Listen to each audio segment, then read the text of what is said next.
इसमें ये रिकमेंडेशन आ गई हैं,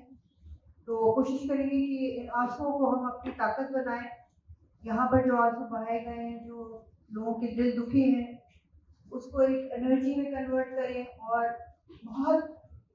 ज़बरदस्त किस्म के मुतालबात इस स्टेज से, इस प्लेटफॉर्म से हुकूमत वक्त को पहुँचाए जाएँ। पहला मुतालबा हमारी सबकी तरफ से जॉइंट मुतालबा ये है कि तमाम सूबे, तमाम इलाकों के नुमाइंदगान जो ह्यूमन राइट्स के एक्टिविस्ट हैं, ग्रुप्स हैं, वो मिलकर एक प्लान बनाएं और आगे बढ़ने के लिए एक मुतहदा जद्दोजहद करें। आप सब लोग अप्रूव करते हैं? Thank you.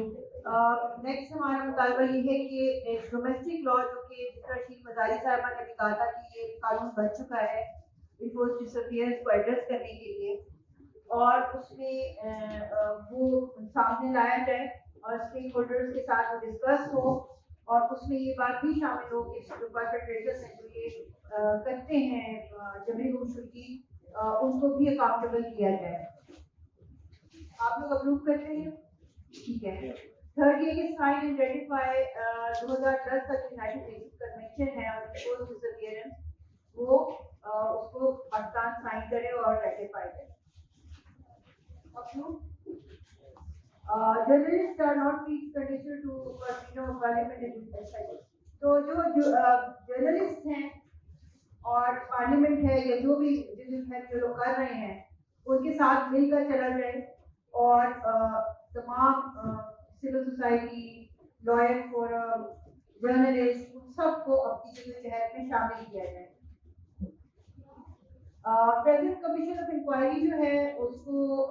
रिजॉल्व किया जाए क्योंकि वो फेल हो चुका है, और जो हमारी रिकमेंडेशंस हैं नीति के बारे में वो हम डायरेक्ट गवर्नमेंट को दें। उसकी जगह जो हमारे भी शिकायत हैं, जो भी इस तरह की शिकायत होती हैं, वो सुप्रीम कोर्ट उनको कबूल किया करे और सुप्रीम कोर्ट के लेवल पर उनको एड्रेस किया जाना चाहिए। कि जब हम कमीशन में गए थे तो हमने यही कहा था कि सुप्रीम कोर्ट ने हमसे यही कहा था कि आप जब चाहें आप वापस आ सकते हैं, तो यानी कि हमें सुप्रीम कोर्ट में ही वापस जाना है ताकि हमारी बात धड़ल्ले से सुनी जाए, और वहीं से हमें ये कमीशन में फेंका गया था। सुप्रीम कोर्ट ने 2018 में तमाम पिटीशन जो है वो कमीशन ऑफ इंक्वायरी में भिजवा दी। ये भी उसी डिमांड का हिस्सा है कि वो सुप्रीम कोर्ट ने जो तमाम पिटीशन भिजवा दी थी 2018 में, वो पिटीशन सारी वापस सुप्रीम कोर्ट में लाई जाए और तमाम सूबों से भी जो पिटीशन हैं वो भी सुप्रीम कोर्ट में लाई जाए। तमाम पॉलिटिकल पार्टीज की ये जिम्मेदारी आयद होती है कि वो बिल पास करें अगेंस्ट इलीगल एब्डक्शन,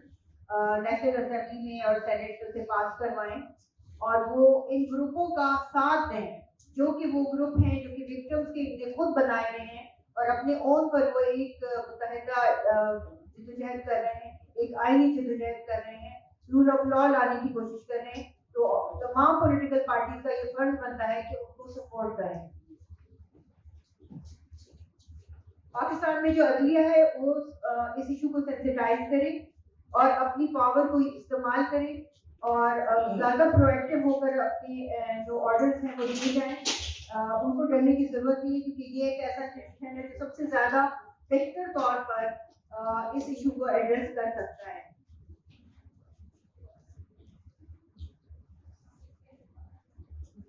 तमाम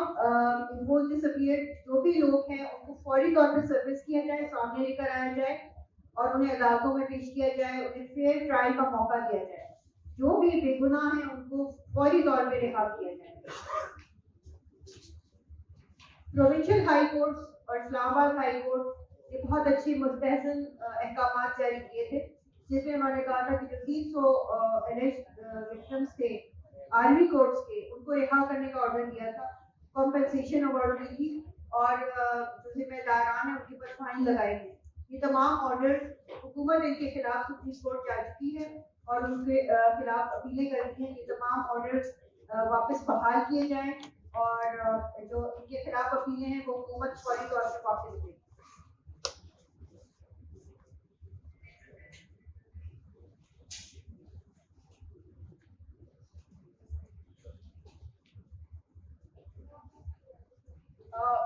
बैक डेट से जो भी जुडिशल इंक्वायरीज करवाई गई हैं सुप्रीम कोर्ट के ऑर्डर पे जिनके ऊपर अमल दरामद नहीं हुआ, उन सब के ऊपर एक्शन होना चाहिए और उन जो ऑर्डर जो सुप्रीम कोर्ट के अपने ही इम्प्लीमेंट नहीं हुए हैं जिसपे सस्टेनेंस और उस घरानों को मुआवजा देने की बात थी कि हर घराने को मुआवजा दिया जाएगा जब तक कि वो शख्स लापता शख्स वापस नहीं आ जाता। इन सुप्रीम कोर्ट के ऑर्डर्स पे आज तक अमल दरामद नहीं हुआ, इन सब के ऊपर अमल दरामद करवाया जाए। Action related to civil power regulation को खत्म किया जाए और उसके तहत जो बनाए गए हैं इंटरनल सेंटर्स जो कि एक तरह की गुआंटानामोस हैं,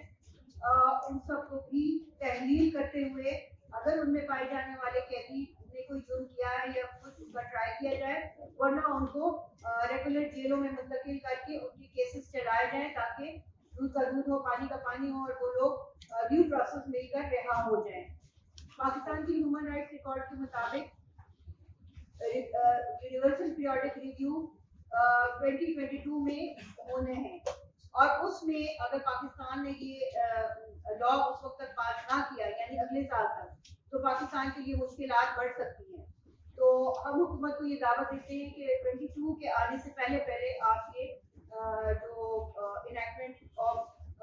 एंटी डिसअपीयरेंस लॉ पास करवा दें। हुकूमत की ये भी जिम्मेदारी है कि इनको डिसअपीयर के अहल खाना को जो भी मुश्किलात होती है, चाहे वो सेहत के हवाले से, तालीम के हवाले से, फाइनेंशियल प्रॉब्लम्स हैं, साइको सोशल इश्यूज हैं, डिप्रेशन है, बीमारियां हैं, उन सबको एड्रेस करें और उन सबको ये तमाम लीगल और ह्यूमैनिटेरियन और कंपैशनेट ग्राउंड्स के ऊपर उनको ये हेल्प प्रोवाइड की जाए और उनको प्रॉपर प्रोटेक्शन दी जाए उन विक्टिम्स को भी और उन विटनेसेस को भी जो कि इन अदालतों में सामने आते हैं और दूसरे केसेस में वो बयान देते हैं।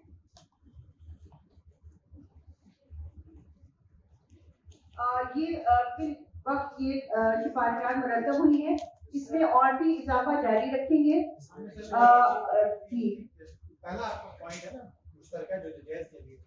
उसके लिए आप इस तरह कर सकते हैं कि एक अलायंस बना लें जिसमें दो मिसिंग पर्सन